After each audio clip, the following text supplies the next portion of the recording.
Tozobanda émission Nabiso par la grâce de Dieu. Voilà. Polo a Pambola Bino, Tozo démarrer na kombo na Yesu. Seigneur na Pambolio, na Tikili Susu, émission Ona Saloboko na yo papa. Grâce na yo Nzamba Lola, ezala likolo nanga pe na bana no nyonso oyo bakoyokanga. Seigneur nazala vase oyo olingi ko utiliser pour na émission lelo. Père, je t'adore, je te bénis pour na moment oyo malamu yo au disposer to kabna lisusu liloba na yo na bana na yo. Nanakeli mabe na misala ya moyini satana. Oyo nyonso kozala obstacle koloko na tranche de partage. Au nom de Jésus-Christ, ezala nul sans effet.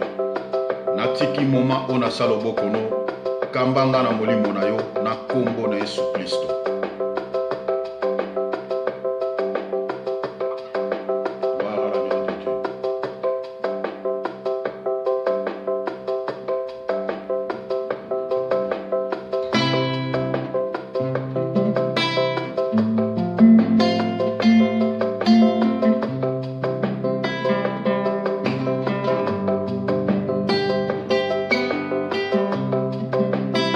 Yesu de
ngai angomba golokota ye supaki makila na yo olelo na bika ye mama yawe yawe yawe mama yawe oh Shilo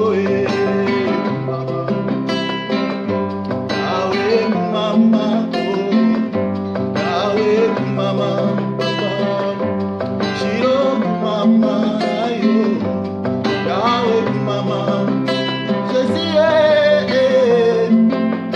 Shilo, Masia, Nangai, papa, Yahweh, Ayembeli, Natatoli,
que le nom du Seigneur soit béni.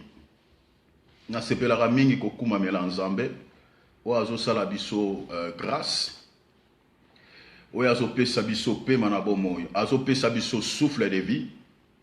Azo mérité tout l'honneur. Azo mérité toute la gloire. Pour nos bien-aimés en français, nous avons déjà fait une vidéo avec le bien-aimé Philippe.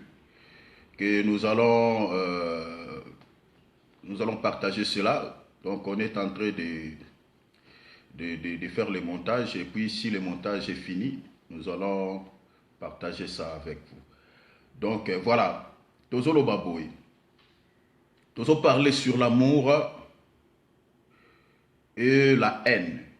Mais tu vas aborder plus sur l'amour et puis tu vas toucher un peu sur la haine. Na lingina tanga écriture moko avant de commencer.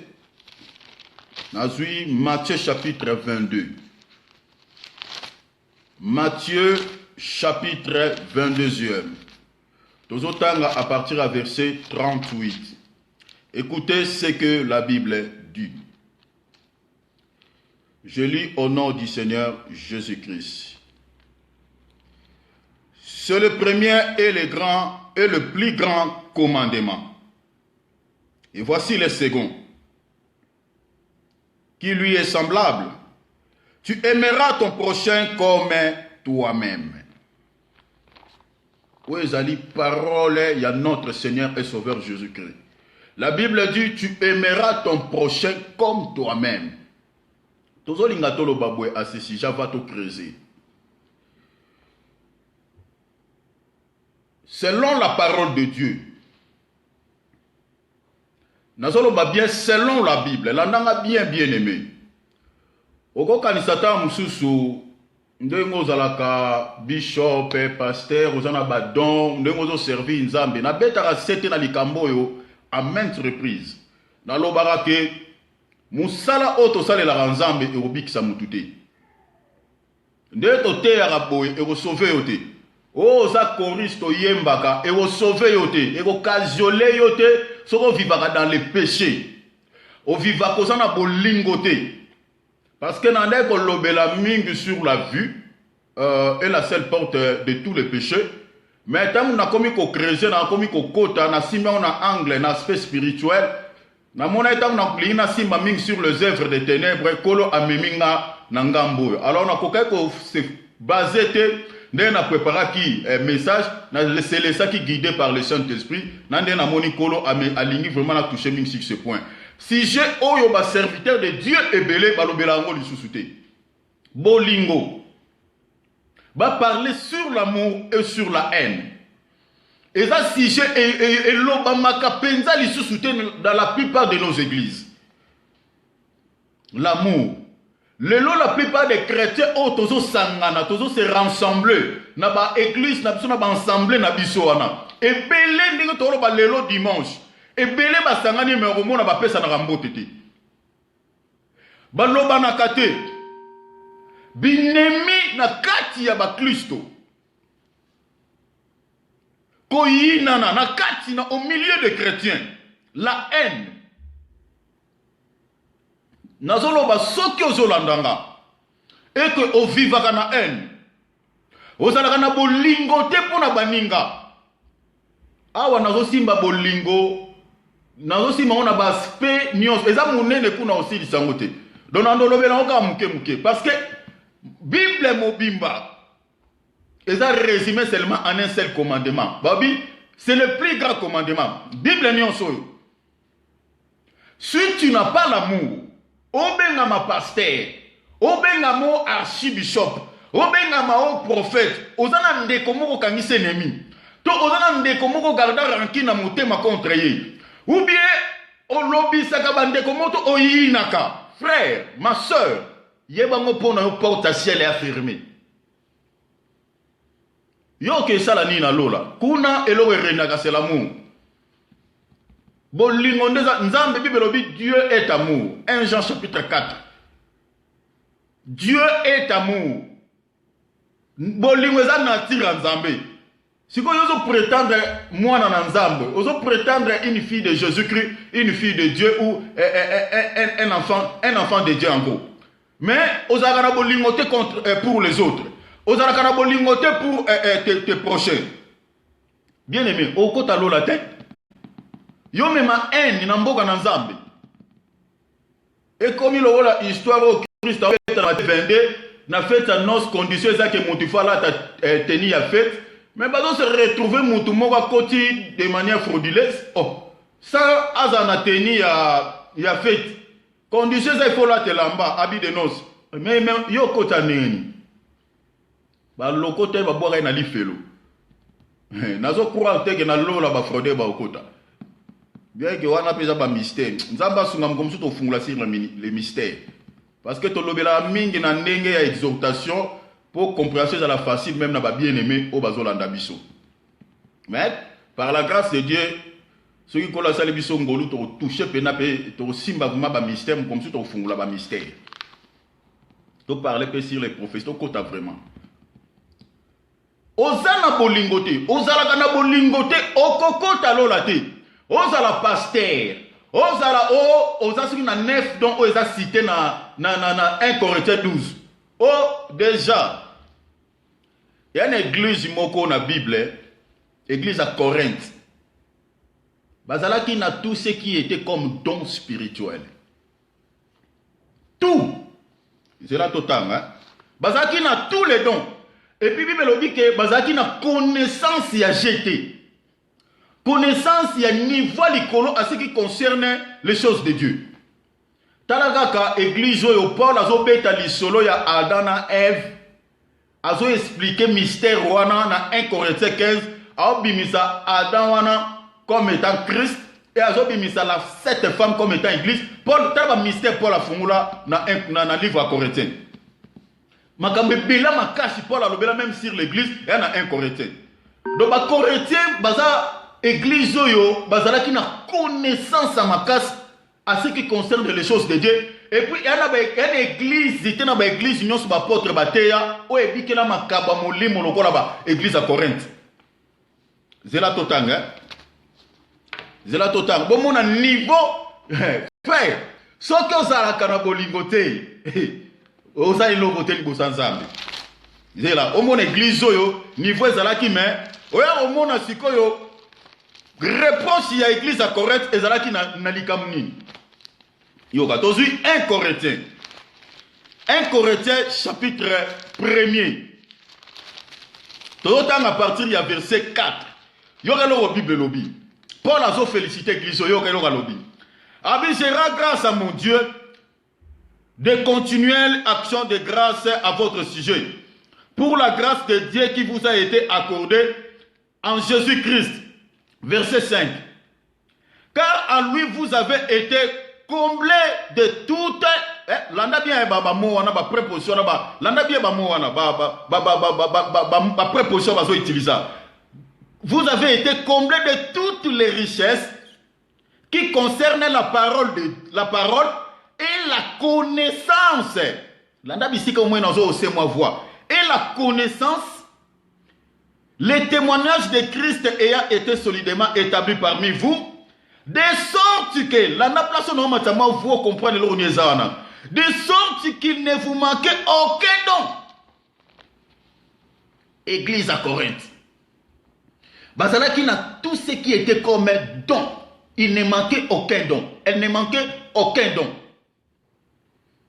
Bazala qui n'a oignon so ebengami likabo ya molimo. Connaissance sa parole. Mais cette église manquait l'essentiel. Bien que Makabo Bakoko Zalanango, bien que tout ce qu'ils avaient comme connaissance, malgré les dons qu'ils avaient reçus de Dieu, ils étaient le pire de tous les chrétiens du premier siècle. Ils étaient charnels. 1 Corinthiens chapitre 3, il y avait des divisions entre eux. Il y avait la médisance. Bazala qui est très très charnel. Les chrétiens de Corinthe. Le péché le plus grave de ce temps, dans l'église à Tawana, ezaki na kati na bango. Dozo mona mutu akebi malwana mwasa papa na ye. Tala niveau. 1 Corinthiens chapitre 5 au mona ligambo. Donc, le péché le plus grave était pratiqué dans leurs assemblées. Ezaki église moko, oyo ezaki na toutes sortes aussi à ma bé. Pourquoi? Parce que makabo ya molimo et authentifie l'identité des vrais chrétiens. Les dons. Oh, connaissance. Aujourd'hui, je vais vous faire entrer dans toutes les avenirs de la Bible.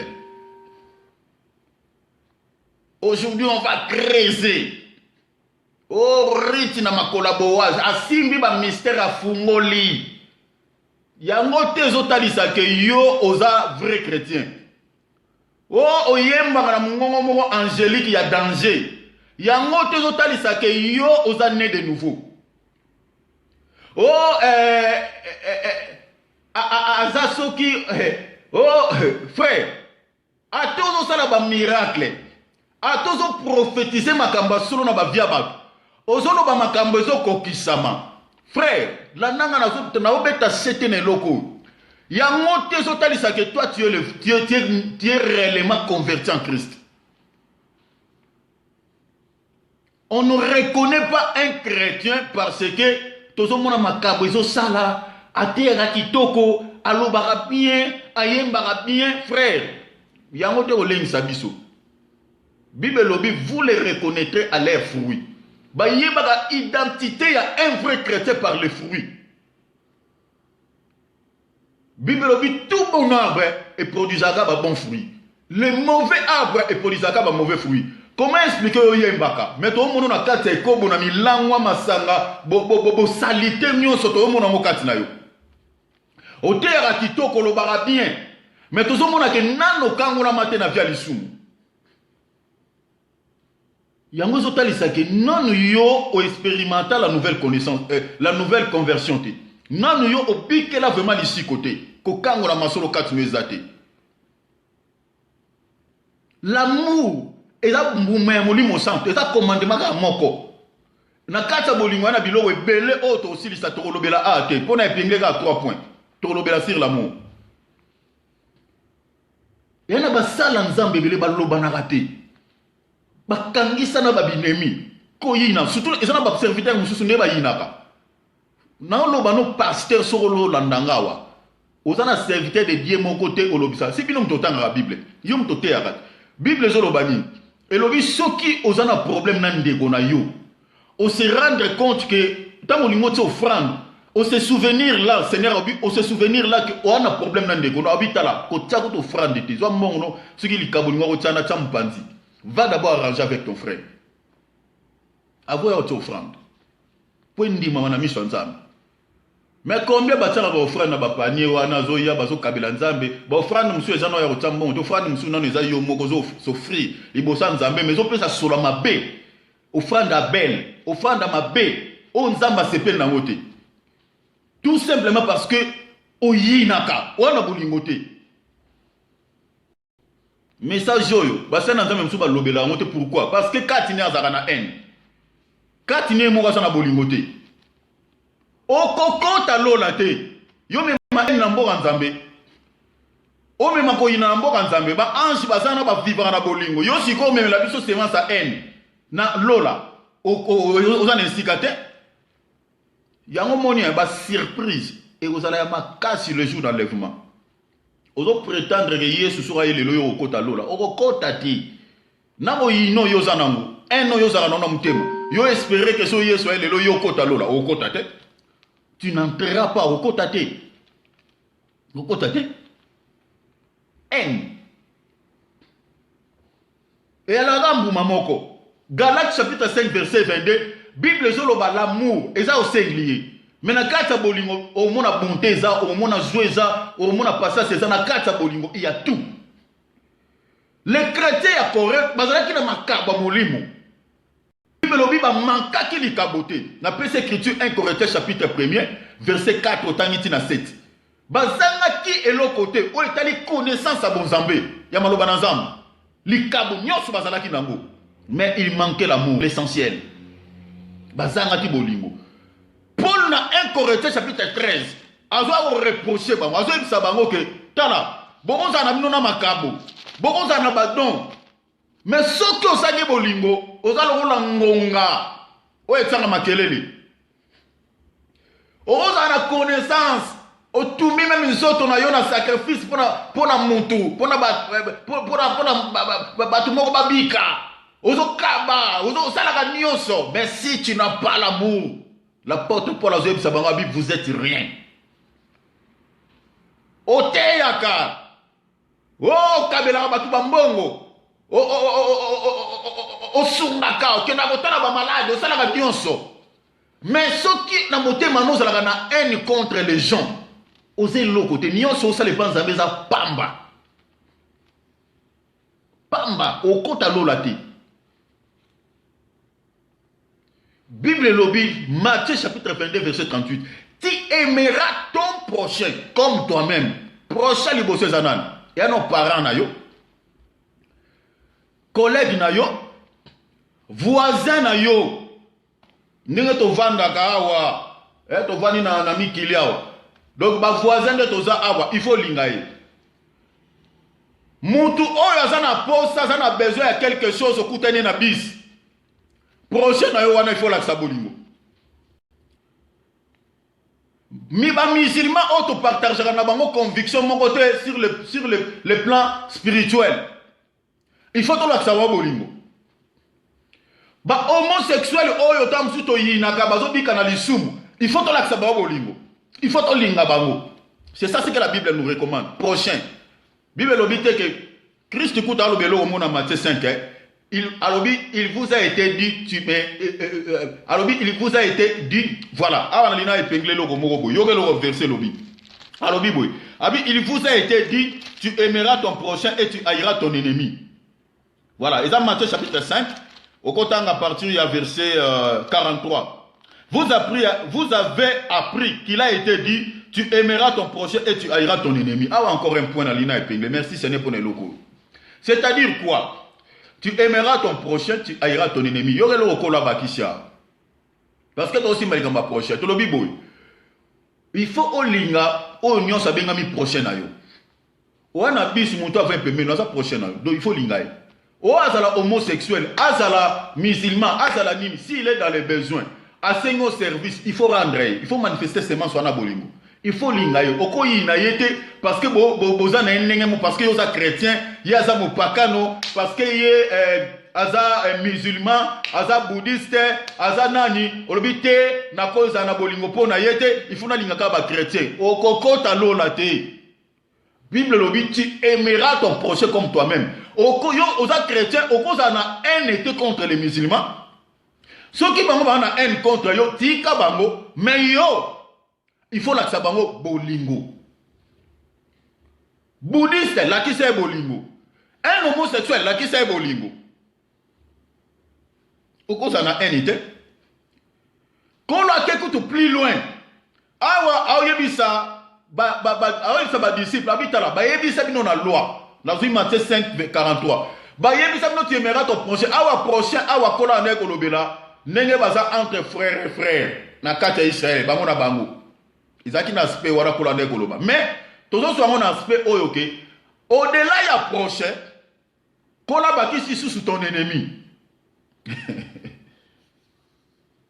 Au-delà il y a prochain kola lobi que tu aimeras aussi ton ennemi. Awa kote ya muzindo lisusu. Ennemi toko lobe ennemi azanani. Bandoki oyo tindelaka moto butulo la moi. Si bangwana ne binemi. Oyo gena numéro 1 ba chrétien ba yina la vie. So li ngomo la place ba chrétien ba chauffeur na prière. Na prière tango yo kikaka ke non, oyo luka ka vie na yo. Wana tanto zalaka kala. Oyo nyonsa timula libulu yo kota yo kokota te. Ozi écrit motam si église c'est Bible les autres bien proverbe. Celui qui crée une fausse il tombera. Libulu wana timola ki ye moko akota tindela ye moto fe na ba église musupe no kalora ba tonner ba mususu na ba tracteur ba tamsaka ba tracteur a molimo oka ayepe na dona ba pina tracteur ozo na physiquement ko pina tracteur za kaso benda ngona boule ke azwa na zo matela nguninga munguno ba kufaka te ona butu wana ka yo finir sukingo parce que tu pries mal. Verset na na longola moi salité moko boy. Oyo ba mususu ba lobaka mwa mingi ba ndo verset no ya kotinde na munguna moto ezalaka te mo otinde la sorcier moto ezalaka te na Bible ezalaka te prière a fait tinde la munguna na yo moto tinde la sorcier moto ezalaka te soko sala ngo za mécrier o kota lola te ndeto loba la fois dernier o kota lola te tindela sorcier mo tuna pasteur na bino ata prière no sa luka versata moko ya linzaka o ezake no tindela nemino kokelo kozwa verset ya élite nenga senga ki moto likolo ya ba soldat ya Jézabel kosimbe écriture wana te parce que za ombre luka na nouvelle alliance écriture elobaka ke tindela munguna na yo moto parce que to moni des disciples tant bazwa na Christ bakota na ville moko na ville wana baboko ya mbaba parce que zalaki déjà Boutou. Siko et ça les zalaki Jacques si je me trompe pas na Jean bien à Pierre. Ba sengi na nkolo balobi lokwa baboyi biso to kota na ville oyo to bele la moto na likolo etumba bango. Kola ebisi bango boyebi te esprit o eza ko animer bino. Mwana moto yaki pona ko perdre te mais pona ko sauver. Omoni si kola zalaki d'accord na ba prière tout ça la ya ko tindela banguna na biso moto. Il fallait soutenir penser wana. basengi na nkolo babia to tindela banguna na biso to senga abi lokwa ba boy to kota na mboka na bango to belela moto etumba bango kolo abi esprit ezo ko animer bino boyebite parce que ngale mpona operde donc tango yozo tindela sorcier moto esprit anima ka yo wa mise esprit nzambe te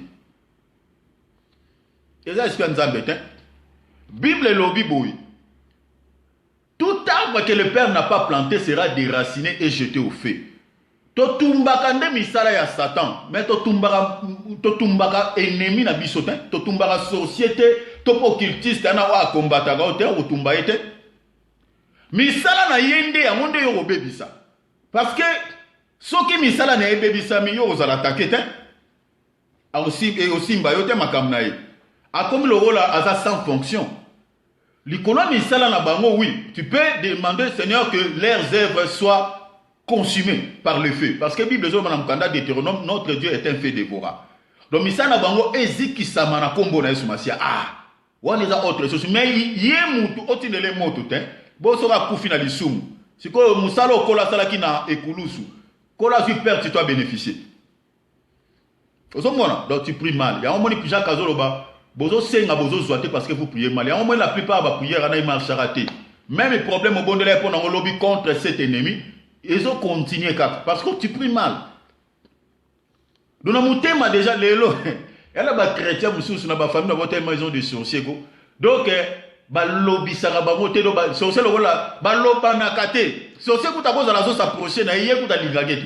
Après, ça n'a pas pu être. À lobby, à Kani, ça ennemi, tout ça, quoi, ça n'a mon compte à l'eau, la tête. Au compte à tête.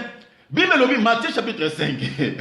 Matthieu, on se pela dans le thé. Mais nous avons biso solo na giro nom de Jésus ko soki yo olinga tenemi na yote ou bien ndeko moko za sorcio tinde la game moto yeba moko tu pries mal so ye ça est lelo ko talola te parce que on contredit parole de Dieu na peso des écritures la nanga bien na peso parce que awa batu balinga mingi ayo ka makambo ba yebise na mutu parce que lo la lobia na munoko alobika ke non bon ça va tinela mungona no moto mais après sur écriture o ezo permettre yo parce que prière nyonso o eza en dehors ya parole de Dieu en dehors ya maloba onzamba loba prière ane sens c'est fait to bon de la par rapport ya maloba na nzambe to bon de la par rapport à tout ce qui est écrit dans la Bible si comme ceux qui ont prié en dehors des écritures en dehors de la pensée de Dieu selon la parole prière ane non exaucée Bible lo biboui.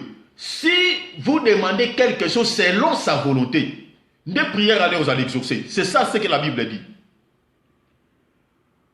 Selon Jean, un Jean, quelque part, ou des gens. Donc, nous avons fait ça, verset, tout le temps, on a fait ça. Donc, la Bible dit, si vous avez fait la volonté, vous avez fait ça. Bon, n'attendez pas pour tam su nazolo ba mingi boye, bozo mona lo wa tam susuke, nazoko koloba magambo ezate na Bible. Voilà. Donc, Tozo Zoaboui. Tozui 1 Jean chapitre 5. Totangi à partir il y a. Tozui à partir il y a. Tozui à partir du verset 14. 1 Jean. Tozui chapitre 5, verset 14. Yoka Bible le Bible. Nous avons auprès de lui cette assurance. Que si nous demandons quelque chose selon sa volonté, il nous écoute. Ce qui selon sa volonté. Oh, la volonté de Dieu est cachée dans sa parole. C'est ça la volonté de Dieu. Si selon la volonté de Dieu, selon sa parole, des prières vous allez exaucer. Si vous avez dit que moto, Lucas verset. Que au Bible zo ba pena que ennemi na yo sorcier wana, o yo lotamba lebele. Occultiste wana o yo mona ba lebele. Que yo il faut tindele moto. Lucas verset nango. Omoni ezate. Voilà pourquoi bando otindele moto pas kufaraté, a continuera toujours pour attaquer yo parce que tu pries mal. Tu pries mal. Misala na bangonde yo consommer parce que Bible lobi tout arbre que le Père n'a pas planté sera déraciné et jeté au feu. Bien que ça n'a pas volé belé, mais na volé o peut consommer misala munguna satana, o ko senga moto likona misala munguna no. O suki misala na eziki na moto baby sami a attaquer au sundeni. Omoni a comme ça fonctionne. Donc et aussi mbaté. C'est comme ça que tu peux prier. Alors, Bible Zoloba, il vous a été dit que tu aimeras ton prochain, tu haïras ton ennemi. Wana Christ mtalobi, alobi yo kalobi boy. Mais moi, je vous dis, tu aimeras ton ennemi. Omoni. Donc, oyo inaka wana sorcier wana, il faut l'ingaye. Ce que ça li angote, ozo contredit parole de Dieu. So Christ aye le lolo ko sana bolingote o kota lula te. O kota te. O asa occultiste. O pesa kata mbote te. Yekuta ko peso. Seigneur que Dieu nous sauve. Yekuta ko peso ta mbote sorcier wana. Donc ozombo ya même ko zo mbote na yo lobi awa kwa oko. Donc chrétien no banga occultiste o banga sorcier. Tala danger. Oh, il y a un moment eza passi. Parce que quand tu ne sais pas de qui tu es, quand tu ne sais pas qu'est-ce que tu as, il y a un moment où la Bible dit le peuple est payé par faute de connaissances. Parce que aux yeux il y a aux yeux connaissance c'est un manzam. Il y a des chrétiens comme ça prier par défaut de père. Dans ça la prière contre tout à ensemble le dimanche. Prière otokuma menanzambe ya mona bana batu bakoti wana pe mwa batu musu bakoti na église musu kutu ezakapina malili. Mais na église o pe mwa vieux aller o mona na ya mwa batu bazoko adorer. Mais tala degré place intensité et mataka na ba culte. Tamo zalanga na tozo bondela contre banguna na biso. Hey mama wana omoni pena ke batu pe non moni toutes sortes de nage. Donc on a mai ko zo mona ba nage donc tout ce ya kozonga sima azo nager. Donc kuna bino mona batu ba plonger, batu ba koti. Parce que et comme question ya nini, il faut pena mungona na nini akufa parce que soué ya batu wana za nini, ba sorcier na ba kufa, ba occultiste na ba kufa, moza me prier. Tango yozo tina na mungona no moto akufa, do yom to bomie, oza me prier. Musalo yeso asala ki na croix, asala ka pona banani. Yo kanisaka yesu akufelaka yo. Yo nano aboye banzambe yo zaki na etani. Ozaki ta mususu impidique. Ozalaka pe ta mususu sorcier. Kola asala o grâce au bongwana. Ozalaka ta mususu magicien soki nani. Lelo yo bongwana. Bongo soki na tawana bato babomaka yo. Yo linga ozwa sali, yo linga kobika. Ndeko wana oyo ozotina na moto sorcier wana to occultiste wana. Ana droit salite. Musalo yesu asala na croix, asala ngo kaka pona yo. Bona batu mususu te. Oko prier Bible yoka nazotanga. Loka bolinga kotanga te na ba église ba yebisa bino makambo ebele na ba pasteur surtout na ba faux ana olobela le vrai te parce que na yebi ke oya papa na nga bazalaka. Na simba mingi les faux o ba glisser au milieu de nous ne Paul azoloba. Ba se filtrer d'une manière sournoise. Kati na biso me bazaya nzambe te. Bazwi pe ba ebele. Babino mingi makambu oyo na kati ya Bible yana ba fondement te ba pesa noni ba boule ngana benga ngo boule a peso boule na ye o que tu expliquer ba boule te tu expliquer des pensées de Dieu pensée du Christ ya ngonde tu expliquer bana na nzamba yo ke lo Bible lobi boy. Mais moi je vous dis dans Matthieu chapitre 5 verset 44 moi je vous dis aimez vos ennemis. Yo inaka ennemi na yo inaka sorso inaka tata na poza ndoki. O inaka mama na poza ndoki. Oui, ennemi na yo mais kola lobi nini, il faut lingaye. Yo ka sera vie chrétienne est facile. O ko pesa vie pas Yesu. Déjà pour toi, ebele to sana ba on ba ensemble, ebele bazalo wala ba ramasi. Mususu ko na ba pesa ba vie na bango malamu pas Yesu te. So tourner yo bongo na ne nini. Oh, na yaka na église ko sambela na ndena tikala. Donc asala raconte mon côté na Christ. Donc akutana na nzambe te. Yana loko mon côté o esima mutema na ye, azwa décision penda boyeke non lelo. Ngana tiki via maso. Ya moni to na ba chrétien charnel belé dans nos assemblées.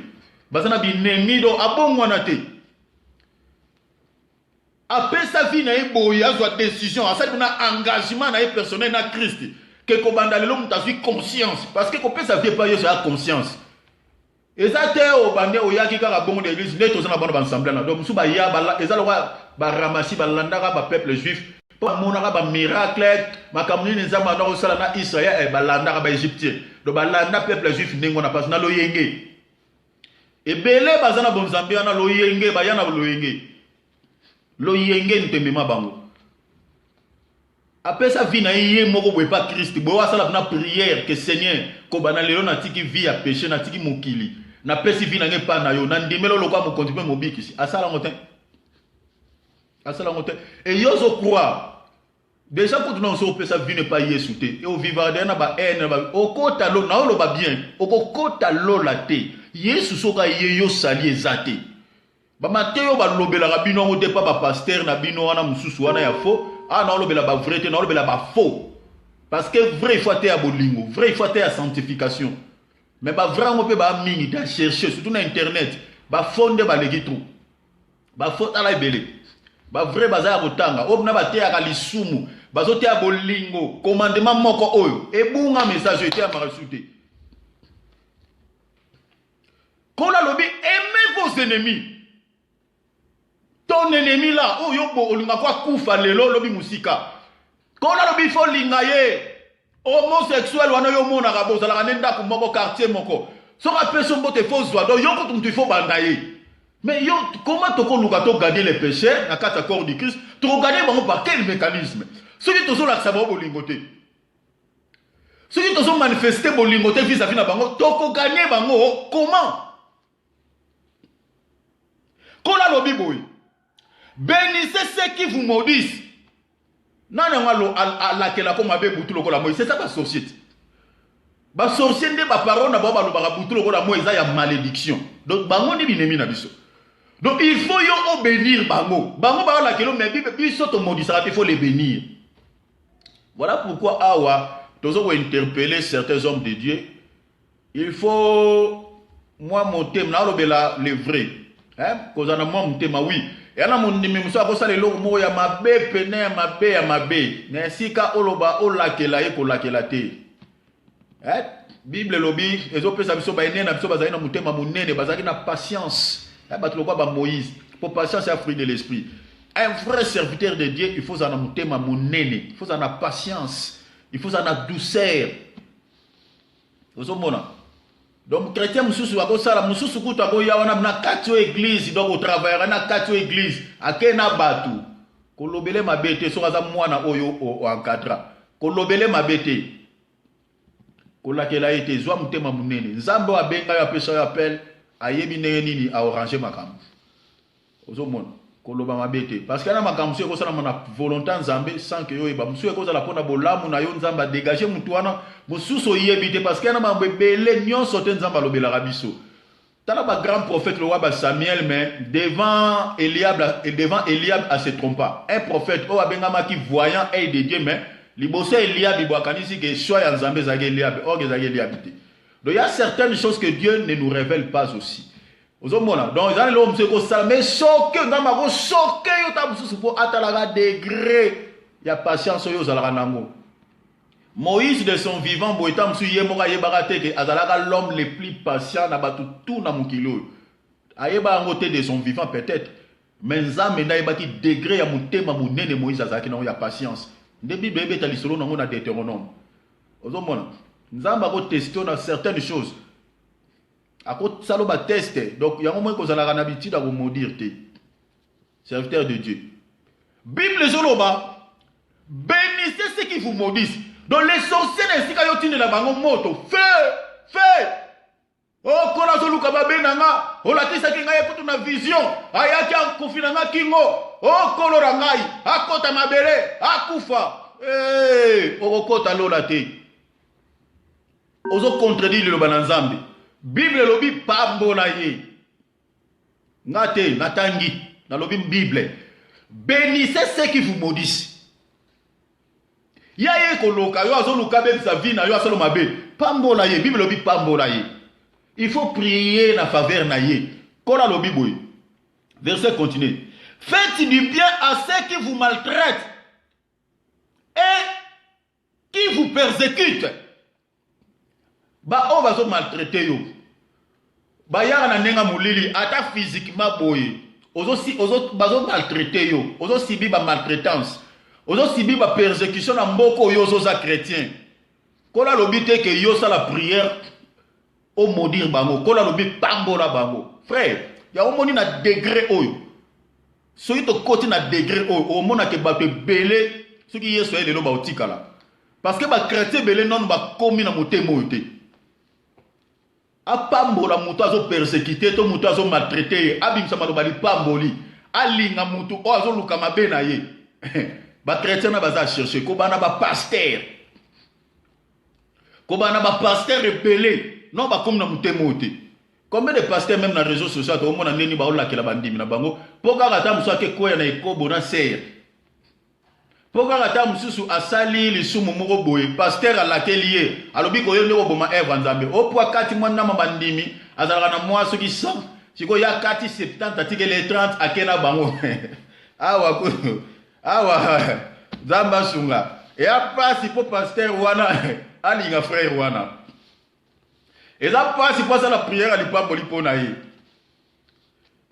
Alors soki ozana mutema no kokite ko continuer ko lingande ko wana kwa katso bandima ke na bango akabolo église ndenge to moni muku na awa pasteur ya Johannesburg azolobake alakeli mabalo bya ko bonga ta bebsi vina ye omoni donc vie wana kutu déjà na égarement donc tozo senga nzambe eza pasi donc nazoloba awa nazo s'adresser na ba chrétien parce que kola mega ko parler à quelque chose concernant cet homme donc na meri po yé ndenge nazoloba boye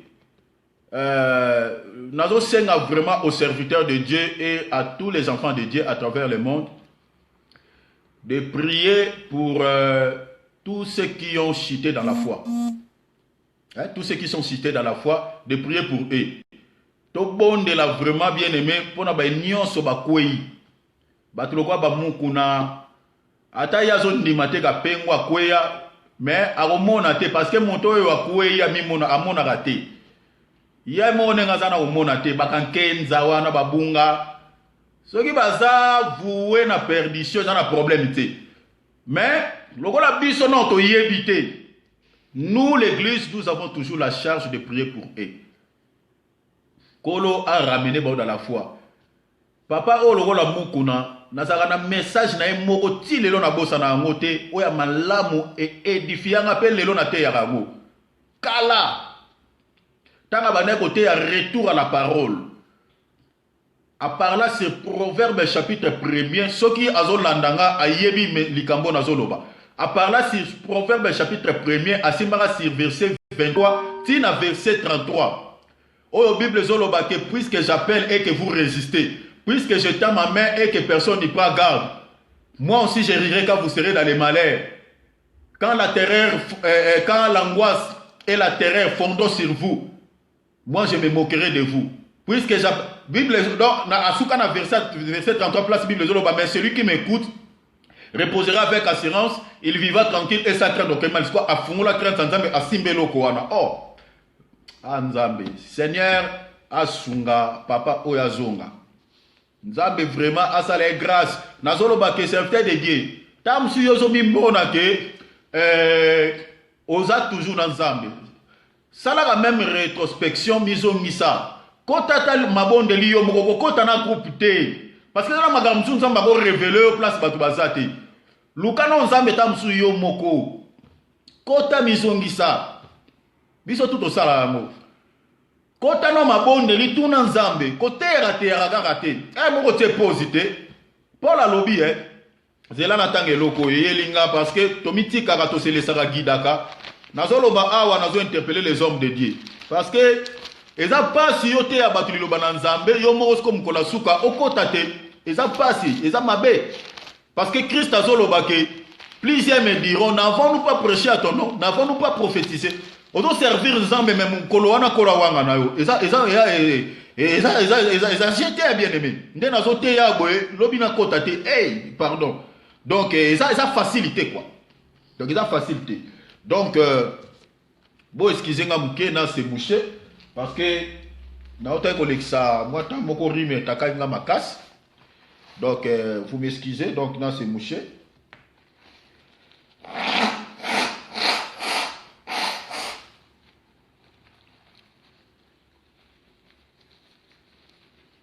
Donc, rime takenga makashi, donc voilà. Donc, na se mouché, vous m'excusez, parce que naza en rime, hein, voilà. Mais il y a un autre qui a empêché na théa, donc na servi Nzambe. Voilà. Donc, Tozolo Baboy. Nous avons parlé sur le sujet, il y a pasteur Mokuna, dans la lobby boy. Tout bon de la pousse, cet homme de Dieu. À part hier, Moussousoupé, Sony, tout, il faut prier pour eux. Il faut prier pour eux. À moins que Bazala Benga Mate Pona Sali, mais Wana Yango Bisoto Yebiamote.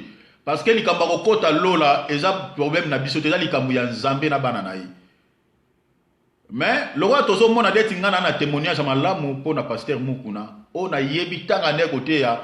Nous avons fait un message moko ya crainte en Zambé à parler sur Proverbe 1 à partir du verset 23 jusqu'à verset 33. Ayebi message oyo.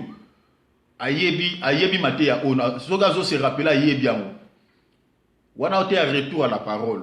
Si quand on a la vieille place à où t'as la place à Zalelo. Donc et puis ça a pour ça pour là. Donc il y a on a oloba Bible obi toi qui crois être debout, prends garde de tomber.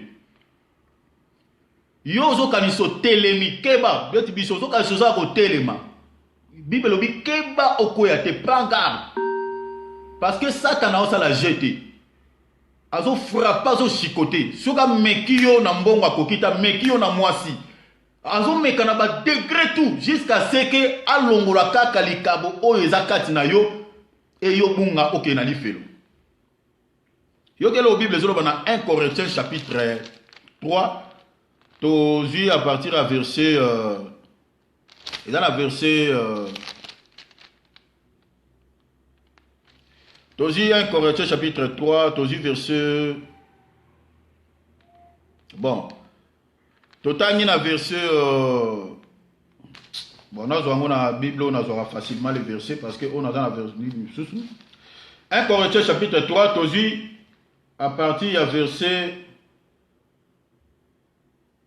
non, ce n'est pas... Non, ce n'est pas un Corinthiens 3. Il y a un Corinthiens 3T. Il y a un Corinthiens, je m'excuse, un Corinthiens chapitre 9, à partir du verset 26. Yoga Paul à l'Obiboui. Moi donc, je cours, non pas comme à l'aventure.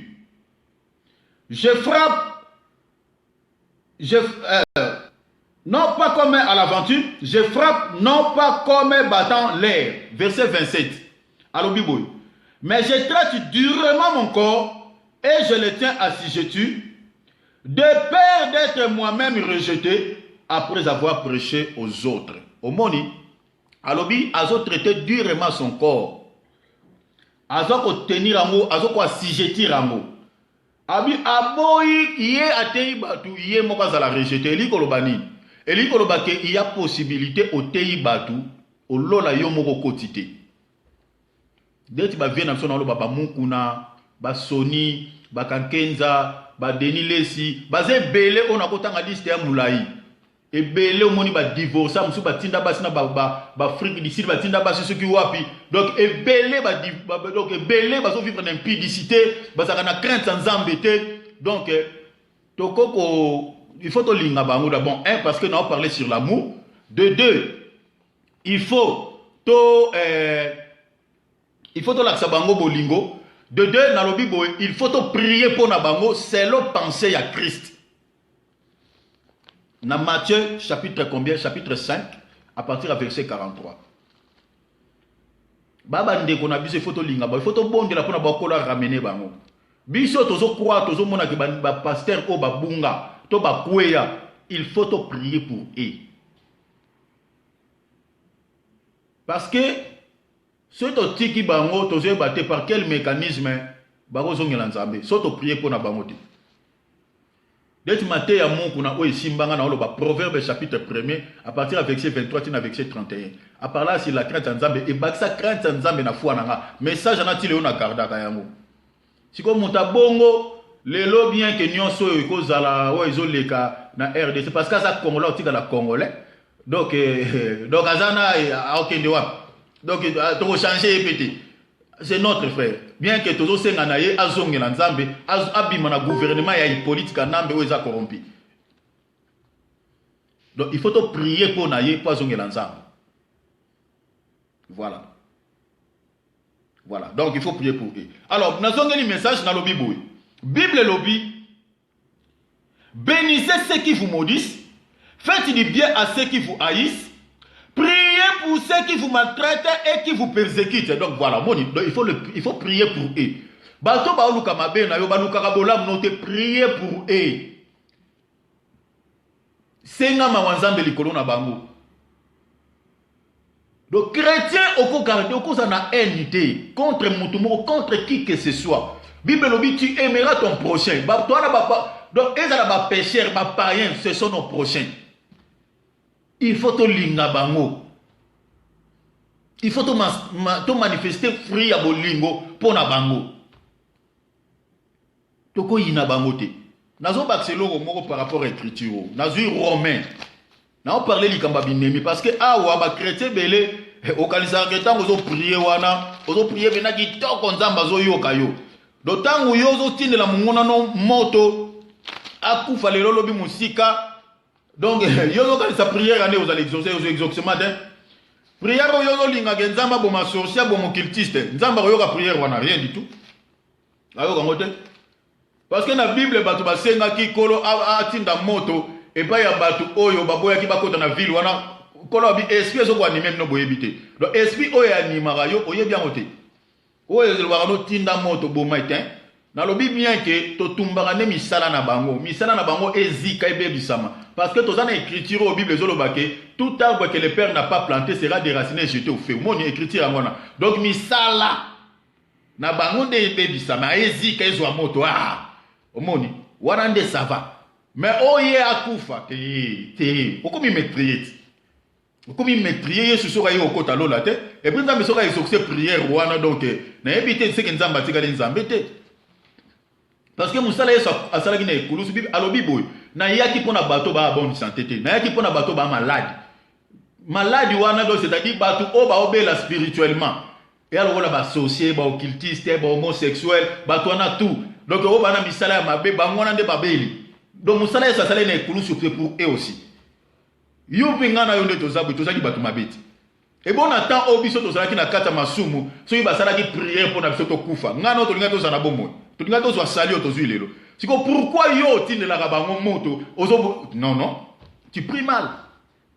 Yo ke lo Paul azo lobana Romains chapitre 8 à partir du verset Romains chapitre 12 à partir du verset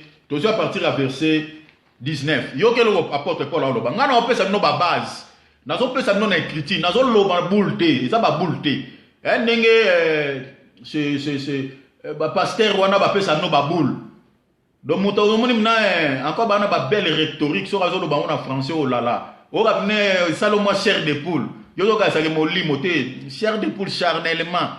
Ozo yo ga lokola bitete, eza na molimo te. Il faut pas passer une écriture où ils ont le non, tinda mote pas munguna non, sala boy bonde la boy. Pas passer no ba base. Ngana op na place écriture na lobi boy. Romains chapitre 12 à partir du verset 19. Yoka Paul et loga lobi. Ne vous vengez point vous-même, bien-aimés, mais laissez agir la colère. Ah bah le laissez agir la colère, pas ta colère, laissez agir la colère de Dieu. C'est là tant la version Semer, tant la version lui second a comme non on a soukati.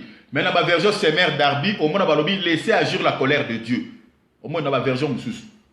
Yoka, verset continue. Balobi, car il est écrit, à moi la vengeance, à moi la rétribution. Mon n'est au bon de là.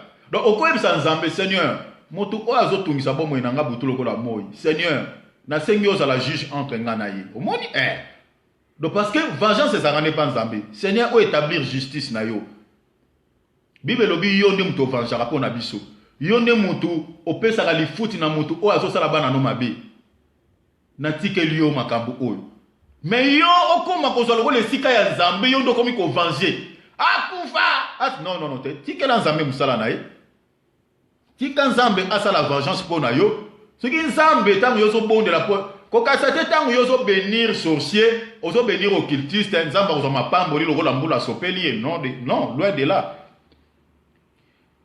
Lipambo liozo senga pona ye à quelque sorte yoka lona si ça pense à Bible yoka le Paul alobi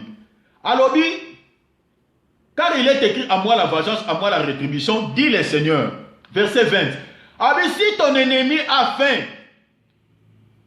donne-lui à manger. Mon niveau tokende. Frère, bolingoko, ils a jeté. Kokota lola, oh bengami chrétien, ils a jeté. Mutu oazo luka mabe na yo, ana nzala babi pese bile ya rolia.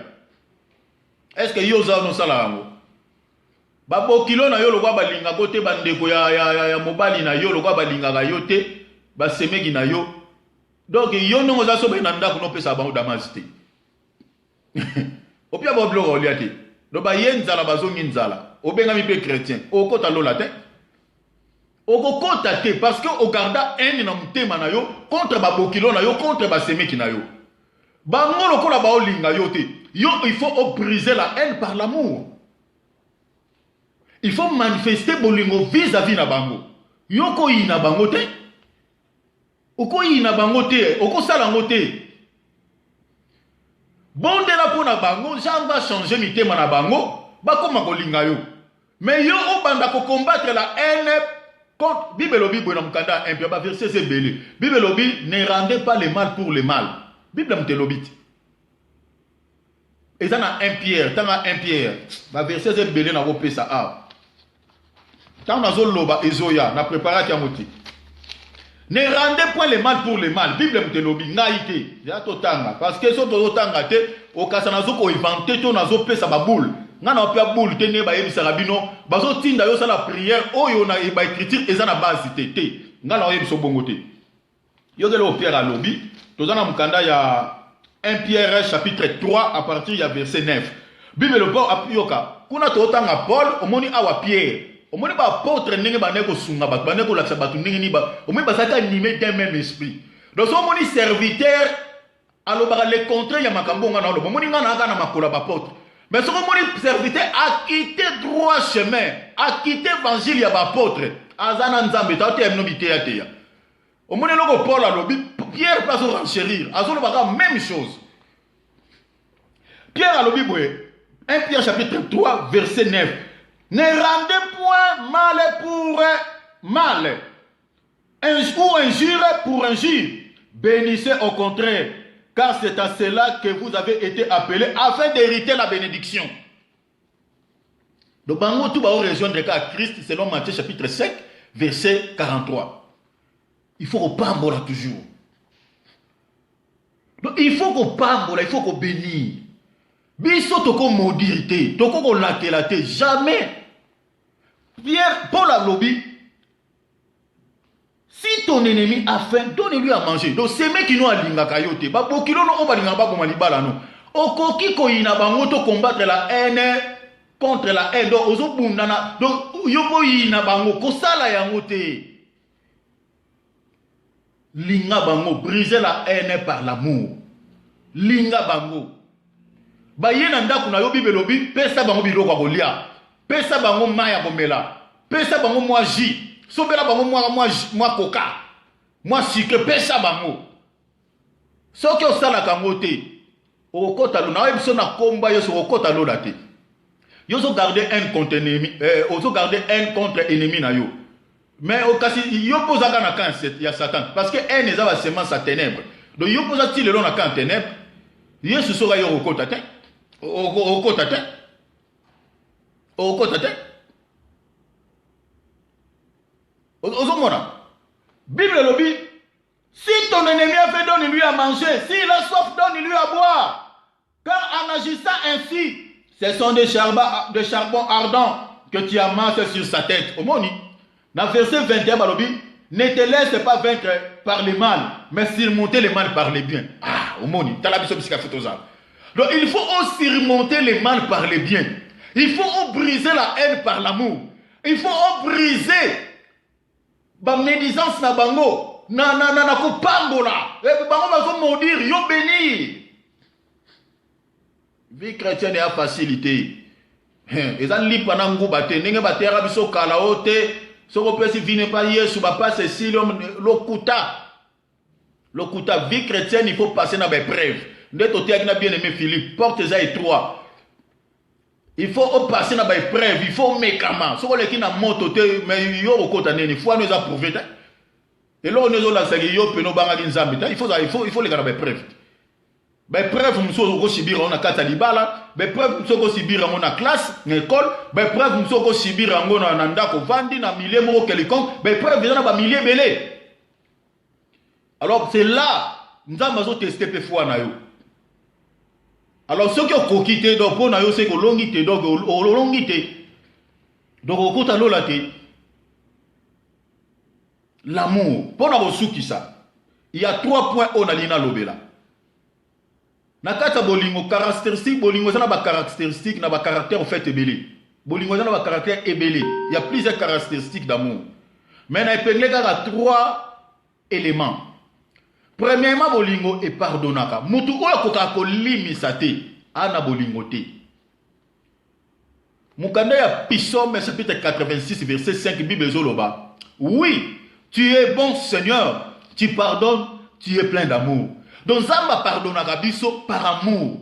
Oh, Bible sur le Mukanda, il y a 1 Jean chapitre 4 que tel il est tel nous sommes aussi dans ce monde. C'est dans cela que l'amour de Dieu est parfait à nous.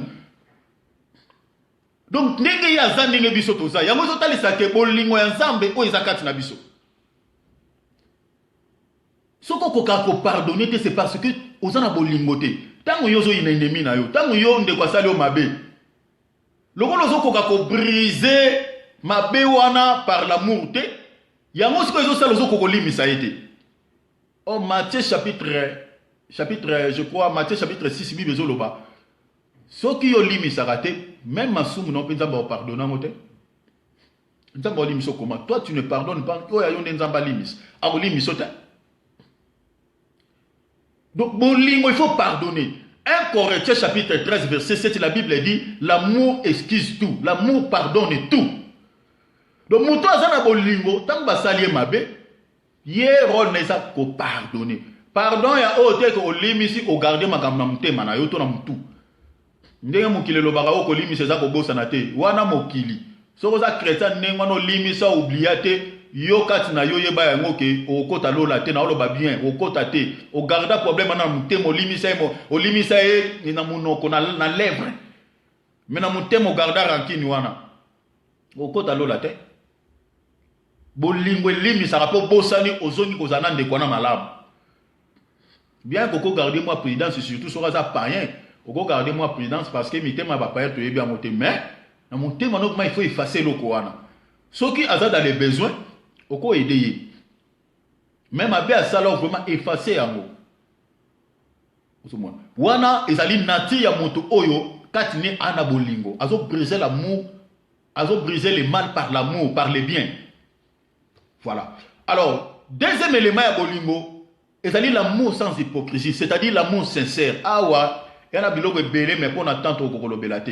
Ba chrétien belé ba hypocrite. Ba ça ba hypocrite. Donc on va ba so ka hypo. Donc on va hypo musu to benga ba wana hypo. Wana hypo. Ya hypo neni. Donc ba musu ko ba sirmono. Ba musu ko ba sirnoma ba. Aye ba ka tina ba benga ya hypo. Ya hypo neni. Hypocrite. Chrétien hypocrite. Oyebi elogo oyo et soit Christ et pas ba pharisien le la hypocrisie ezate. Kola la ça plus de 7 paroles. Chrétien so la nango so la hypocrite.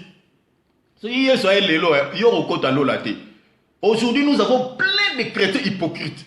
Ndeko sambela ka mais azana batu oya lingaka na oya lingaka te. Frère, Bible solo ba aimer ton prochain, ton prochain. Yo kasi prochain zaka mutu o sambela ka ne ensemble moko. Yo kasi prochain zaka ka mutu bo kabulane foi. Prochain ça peut payer. Yo yebango te prochain ça peut payer. Bible solo ba te que tu aimeras ton frère ou ton bien-aimé te. Bible lobi prochain. Yo ezana écriture moi solo ba. Soki yo solo ba kolingaka Nzambe. Si ko frère no oyo mona raboy ndeko no zo mona bolinga kete. Bible lobi ko amuta lukuta. Parce que comment ko lo ba kolinga Nzambe mais muto yo zo mona ke la Nzambe linga ka ete. Kwa menteur. Nazolo ba bien que même les pécheurs, les méchants, ba occultistes a mukili oyo, ba sorcier, il faut to linga bango Bible mtelobi ngate. il faut que linga bango biso bana nzambe en na mitema na feko zalate oh chrétien raciste soko la raciste yo le paradis n'est pas pour toi, le ciel n'est pas pour toi, le ciel n'est pas pour toi. Au côté tu n'entreras pas dans le ciel, tu n'entreras pas. Chrétien raciste, le ciel est fermé pour toi. Oh chrétien, chrétien, comme tu es européen, toi tu aimes que seulement les Européens. Comme tu es africain, toi tu n'aimes que les Africains. Comme tu es asiatique, tu aimes que les Asiatiques. C'est pendant que tu es chrétien. Mais pour toi, la porte du ciel est fermée. Tu n'entreras pas. Parce que ce genre de choses dans le corps de Christ n'a pas de place. N'a pas de place. Les chrétiens hypocrites. Christ a lancé 7 paroles de malédiction par les pharisiens et les scribes. Car pour la hypocrisie. Parce que c'est qui hypocrite. Extérieurement, boy. Oh, on a un bon zambé. Parce que on a un batouche. On a tennis sacerdotal. On a dit tout le monde a l'élo. Donc, on a un zambala. On a un kofala taki. Donc, ndega ikofala bateni wana parce que ça biblique et pour faire quoi on a tane pe chemise na cravate normal awa zane normal parce que bateni wana na bible ça biblique parce que tabo aussi bateni à Aaron bo respecter te ndenge na loi bo ba que boza sous la malédiction parce que c'est la bible parce que tenir à Aaron il y a une explication ils en a toute une explication tenir à Aaron il y a une explication parce que no bo la tabolo ba que Aaron la tara boy parce que écriture ndé ya ngone lobela tenir wana. Si vous avez un catholique, pour aussi un Aaron, pour Aaron, la tenu wana na baveti awa bataki effort, likolo effort baveti ezalaki. Donc ezalaki na 12 pierres ou ezalaki na combo ya chaque tribu d'Israël, chaque tribu, il y a peuple juif. Moni kobana Ribin, kiti kuna tini Benjamin. Donc ezala ba explication biloko wana nyonso. Siko yo lati tenyango, siko 12 pierres ezawa, wapi effort, wapi baveti. Donc, oh, yo la teza ya Aaron te aux na catholique. Omoni. Donc, to simi teni wana te. Parce que ba teni wana ba sacrificateur et ba scribe, ba pharisien ba zaki nengwana. On va la type né. Mais quand na bango péché sur péché. Quand on lobi vous nettoyez l'extérieur de la coupe et du plat, mais l'intérieur plein de rapines et la méchanceté. Hypocrite, malheur à vous. Quand ils ont lancé ma parole à hypocrite, un hypocrite a sous le coup de la malédiction. Si on a un chrétien, on a un hypocrisie. Il y a un écriture au Paul Azolobé. Il faut chrétien au cause de la hypocrisie. Il y a un hypocrisie. C'est-à-dire, on peut moi sourire, moi gentillesse, mais on a hypocrite, il y a aussi les atteintes. On a sous le coup de la malédiction. Parce que les hypocrites va laquer la bango. Cette parole à malédiction, à cause de l'hypocrisie, parce que pas pharisien. Si la deuxième fois, ça paraît, il y a piété, mais en réalité, ils ont régné ce qui fait la force. Ils ont régné la force, c'est l'amour. Ce qui fait la force, c'est l'amour. Yosko tu dois exalter. Nous avons plus apparence à Bolingo, mais Bolingo, en réalité, Bolingo sincère exalté. Au côté de l'olate. Yoka le Paul Azolo. Toujours Romain, Yoka, Romain 12. Paul a l'obi. Romain 12, verset 9. Paul a l'obi. Romains 12, verset 9. Je lis au nom de Jésus. Abi, que l'amour soit sans hypocrisie. Que l'amour soit sans hypocrisie. Ayez le mal en horreur. Attachez-vous fortement au bien. Que l'amour soit sans hypocrisie. Donc, Paul, tant que le Romain Makamboyo, c'est qu'à trouver qu'il y a une bango, moi, hypocrisie, zalaki.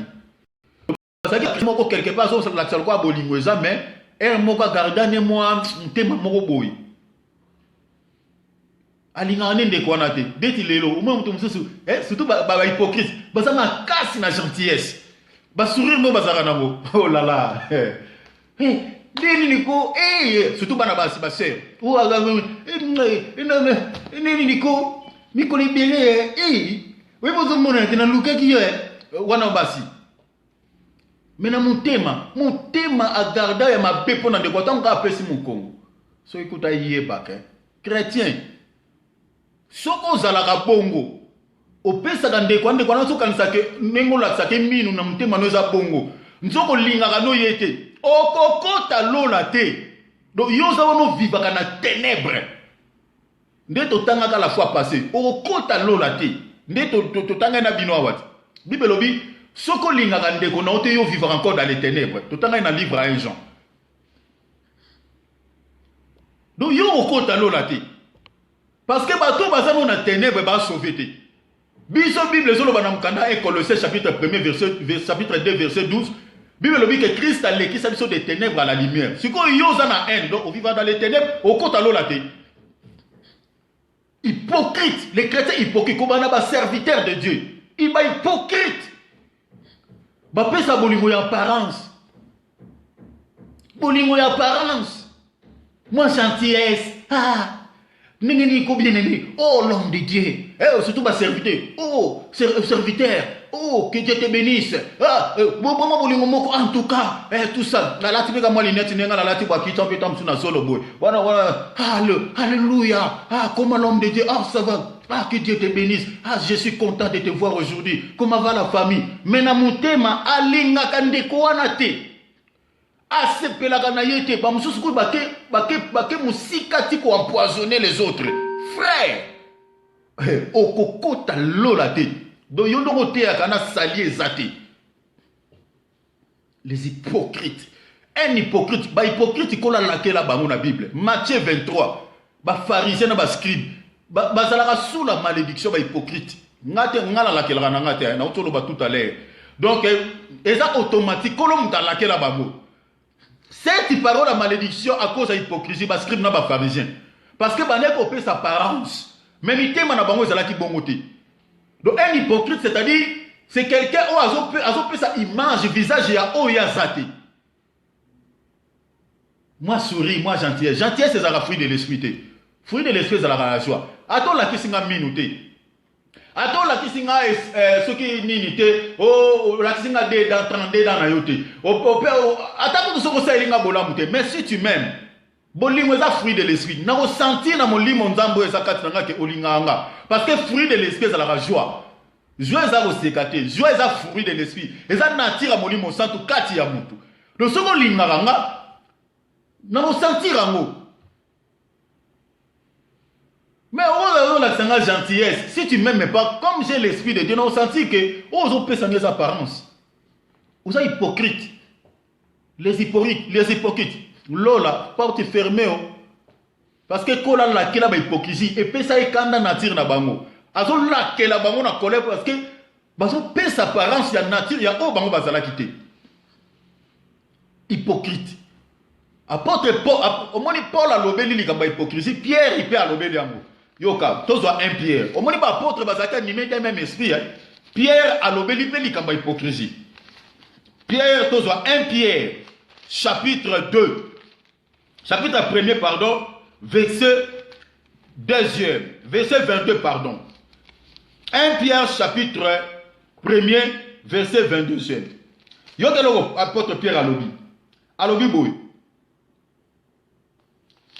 Je suis dans 1 Pierre, chapitre 1er, verset 22e. Voilà. Yoka, apôtre Paul à l'obiboué.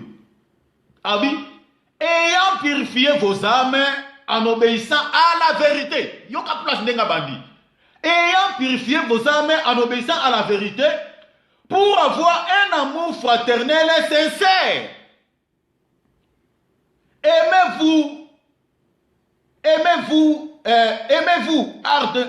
ardemment les uns les autres de tout votre cœur.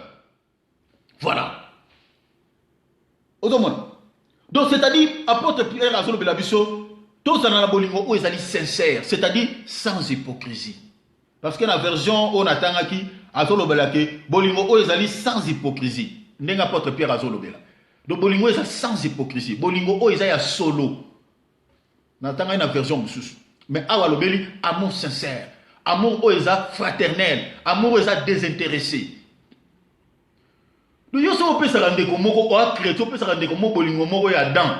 Mais na motemo lo ba mabe po na yo otsola kayo tonga kaye. ozosala neti olingaka ndeko azokanisa kolinga ke frère ma soeur okokota lola te sokoza bon dans les na étape wana parce que temps ezate yoka eloko sur bible ezolobela troisième étape asuka na olobela l'amour en toutes circonstances. L'amour en toutes circonstances. Les lots, tous les chrétiens, quand les choses vont bien, ils sont avec toi. Mais quand les choses vont mal, Kimi, Batikyo Yomoko, Batikyo Wasundolio, Wana. Ce sont des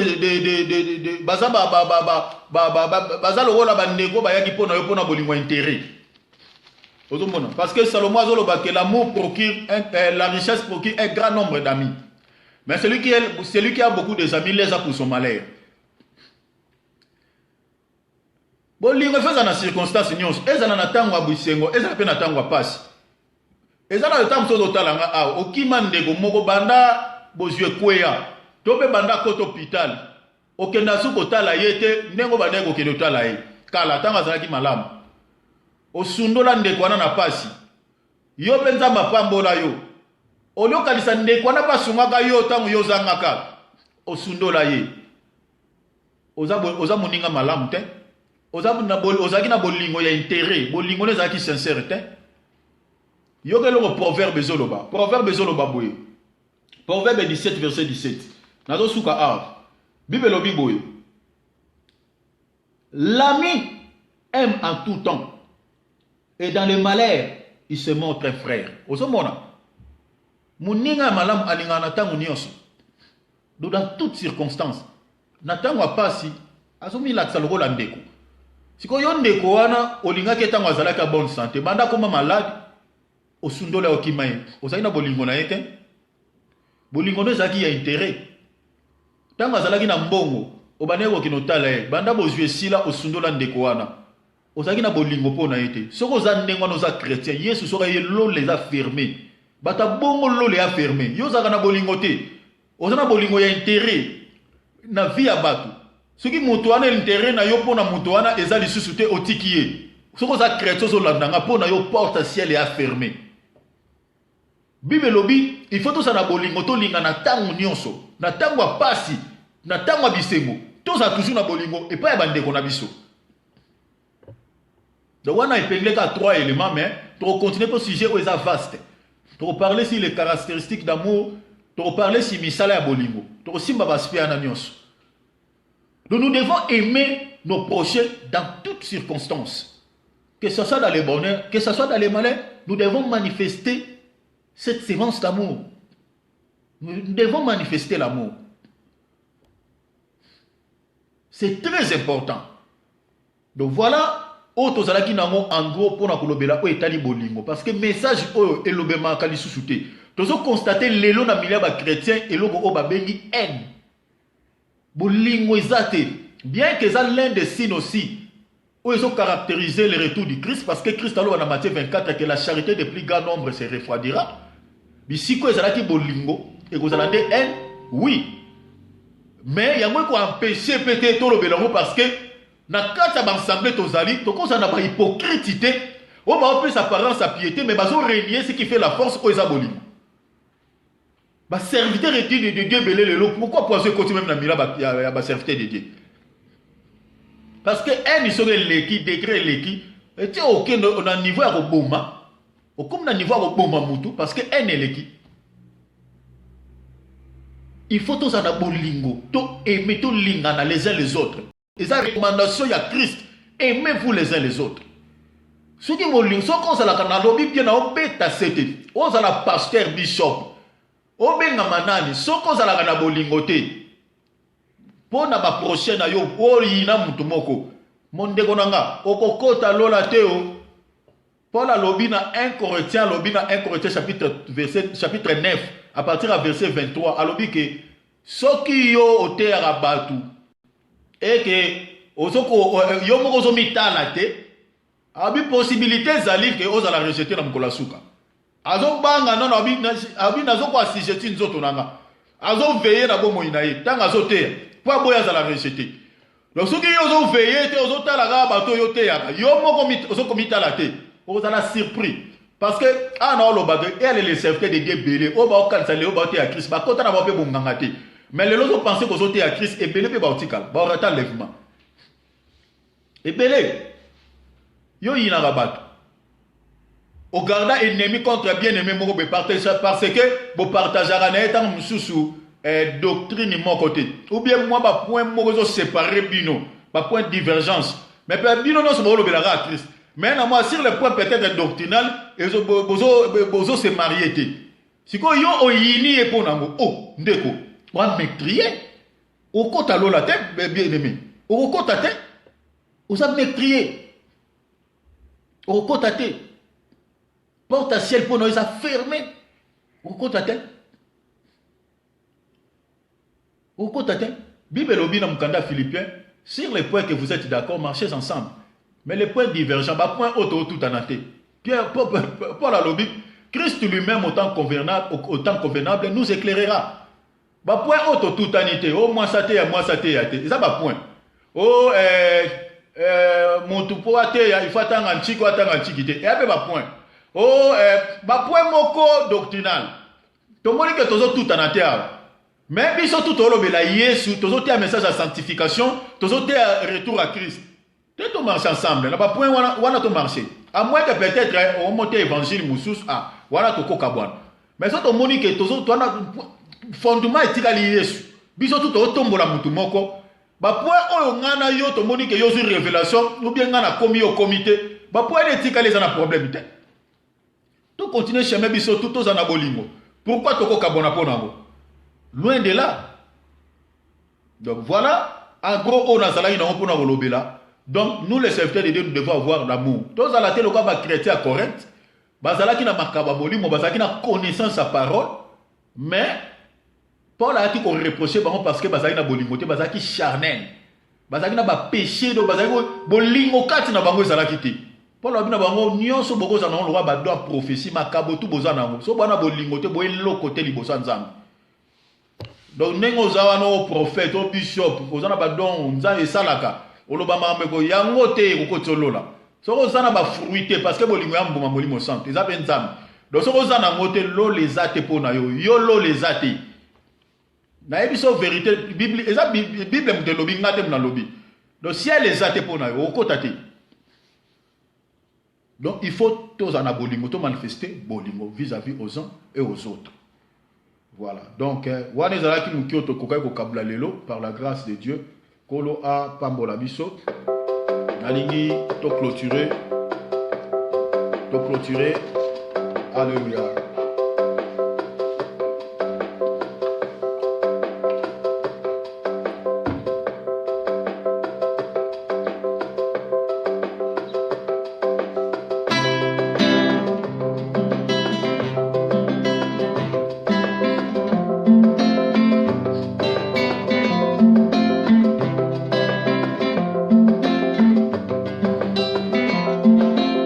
Otika maite na beba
Seigneur, natiki moma o nakabola kililoba na yo, na bana na yo, na saloboko na yo. Tika message oyo nzambe esimba mitema, emema changement na vie ya mwana no moka mobali pe ya mwasi. Père éternel, Dieu des armées, na sengi ngolu pe grâce na yo, ezala likolo ya ndeko mobali pe mwasi oya landa kinga en direct. Père, au nom de Jésus-Christ, simba ndeko mobali pe mwasi, o nyonso aza touché na message o nyonso ayoki na lobby, mais aza na capacité te ya kosalela, na sengi grâce na yo na vie ya ndeko wana.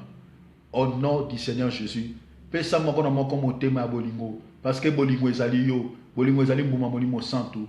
Olobi bakoyeba biso na bambuma, bakoyeba biso na bafruit tozo dégager. Père, pesa chrétien nyonso, bolingo vis-à-vis aux uns et aux autres, dans le nom du Seigneur Jésus. Yahweh tika message je sika na mitema banano, na kombo na sumasia. Nde tolobi, merci Seigneur Jésus-Christ. Amen, que Dieu vous bénisse. Si le Seigneur ne revient pas, tokutani na émission prochaine. Pour le bien-aimé en français, nous avons fait une vidéo avec le bien-aimé Philippe et je suis en train de faire le montage. Et si le montage est fini, je vais mettre ça sur notre page pour que vous la regardez. Voilà. Donc, que Dieu vous bénisse au nom du Seigneur Jésus-Christ. Ciao.